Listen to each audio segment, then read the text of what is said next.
You see, vuto la America zimene inapanga ndino kuti iyoyo itatenga superpower chimene imadziwa ndi kumangopanga zida za nkhondo. Zida basi za nkhondo basi. Nkhani yake kumaganiza basi za nkhondo basi.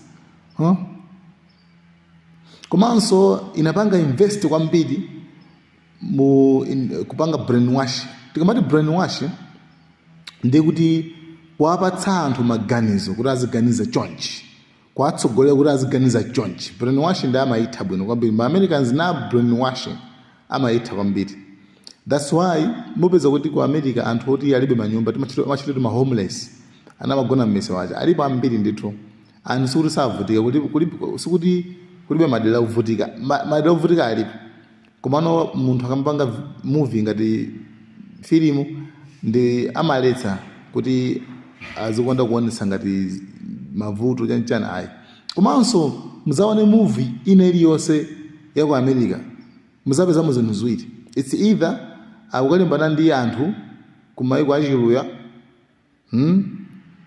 ngati zigawenga kapena apo akupulumutsa anthu oti agwidwa. Komano palibe filimu imene niyo mungane kuti America inaluza basi kuluza kuti no. Filimu ina iliyonse America imakhala ikuwina, ikupulumutsa anthu, ikuseva anthu, ikuthandiza anthu. Imene ndi part ya brainwashing. Zimakhala ngati masewero koma ayisi masewero. Afterwards zimapeza kuti anthu azikhulupirira zinthu zijazo. Right? Yeah, pano anthu samakhulupirira kuti aluya basi ndi ankhondo. Sakhulupirira zimenezozo. Amakhulupirira. Komano one day tazapitani ku mayiko achiluya mukangoona. Muzakupita ku mayiko achiluya.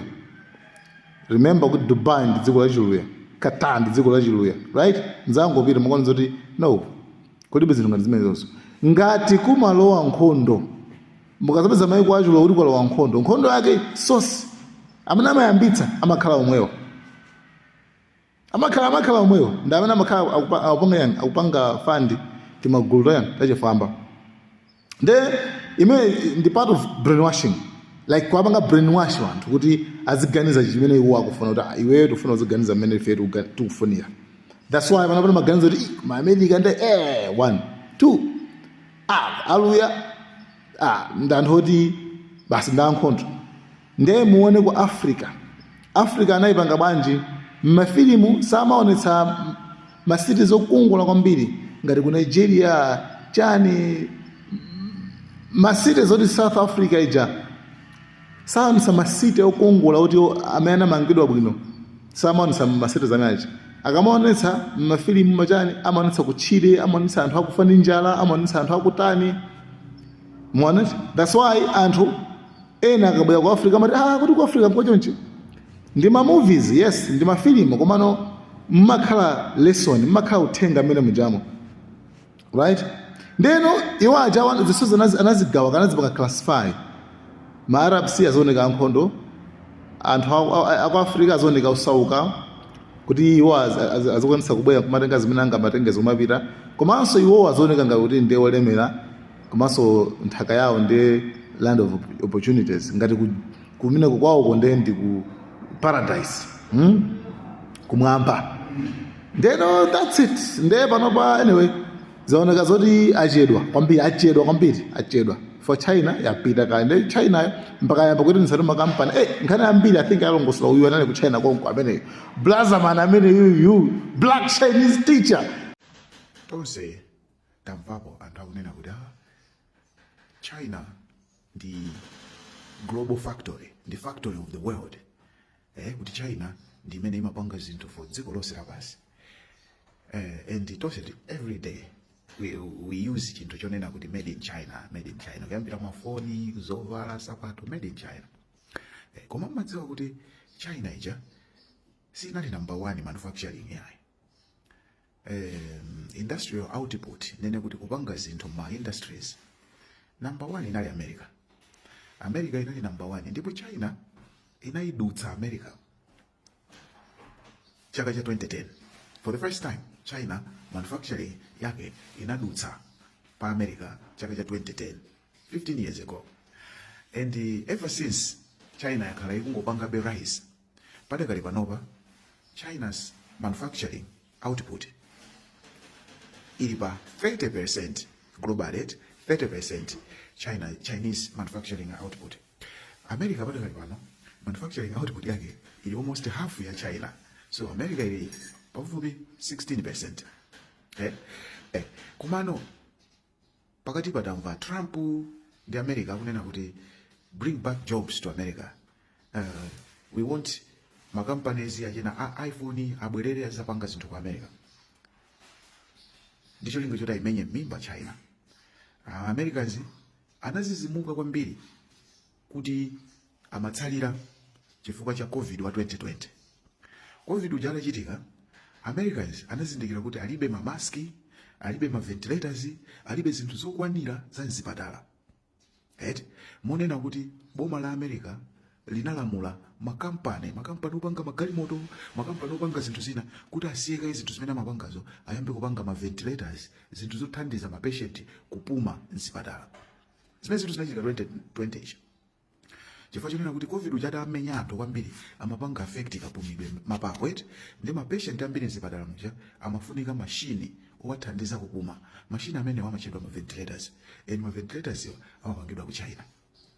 Kalekale zimapangidwa ku America, koma chifukwa cha zomwezo zoti China zikupangidwa cheap, anthu anasiya kupanga ndikuyamba kumatani mapanga import from China.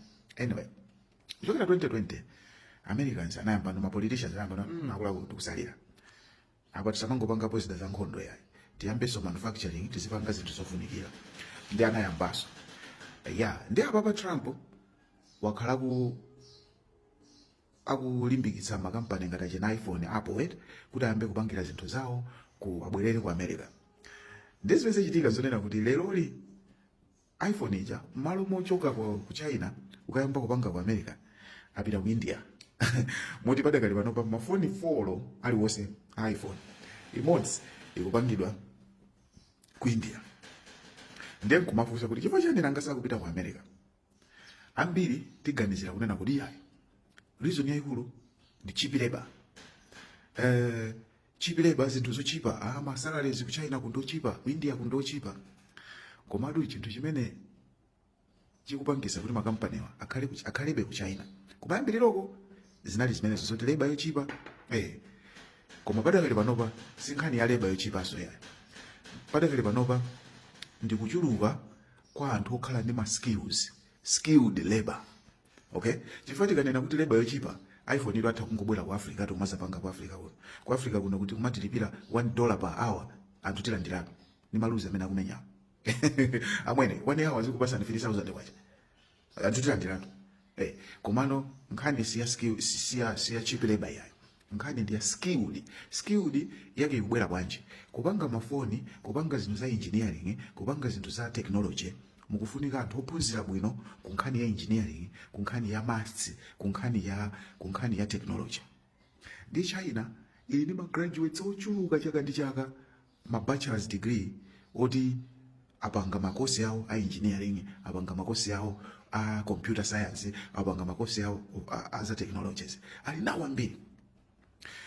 Within one city kuti mufuna mulembe antchito, musake antchito ama computer, kaya mufuna antchito 1,000 within a day kubwera ma application. Mafana uziyaza zingine zicha. China padakali panopa, that's their number 1, 2. And China ramwene phone yanuyo munthu atha kuyiphwasula imeneyo, computer yanuyo munthu atha kuyiphwasula kuyilumikiza imene chani. Koma onsewo sikuti ali ndi master's degree ali ndi chani. Ali ndi ma certificates kapena ma diploma kapena ma bachelors with technical skills. Chimenecho ndi chimene chili number 1 padakali pano. Apple sangatenge ma iPhone kukubweresa kuti tukamanga so factory ku US. Kuti akapeze mafano ozidziwa zimene zichazo. Kuti kwapasa ma motherboard acha, akuziwa ma motherboard amene amagwirira ntchito, akuziwa zakuzaku, akhala ochepa. Komanso akaso anthu amene achawo apezeka kuti anthu amene acha chifukwa kuti ngochepa akufunanso dola yambiri. So the labor is scarce and therefore their asking price iso demand yake ikumakhala kuti yotani yokwera. Vuto lalikulu limene. Ndife tikamati tikufuna nafeso tipange build my industries, tipange build manufacturing, tiziganiziranso zophunzitsa anthu zimenezi. Masiku ano ma college anthu angophunzira ati social studies, ati akuphunzira yani development studies, ati akuphunzira kuti yani zosamalira anthu, tatiye tilimbikise ma sciences. Okay, STEM ijayo, science, technology, zimenezi tizilimbikise, mathematics tizilimbikise. Ngati tikufuna tsogolo lathu likhale labwino in terms of competitiveness ya manufacturing, ya zama technology, zama computer, zama phones, tilimbikise kuphunzitsa anthu ma skills amenewa. Timange ma skills centers, ma technical colleges muja kwapasa, ma technical colleges athu tuambira masowa ma equipment. Kuli ana kuphunzira zinthu koma ma equipment kulibe. We need to pump money in those schools and ajakale ni my equipment.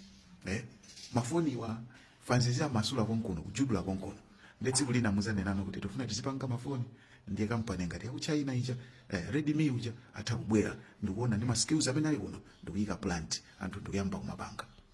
Yebo, I hope man invest.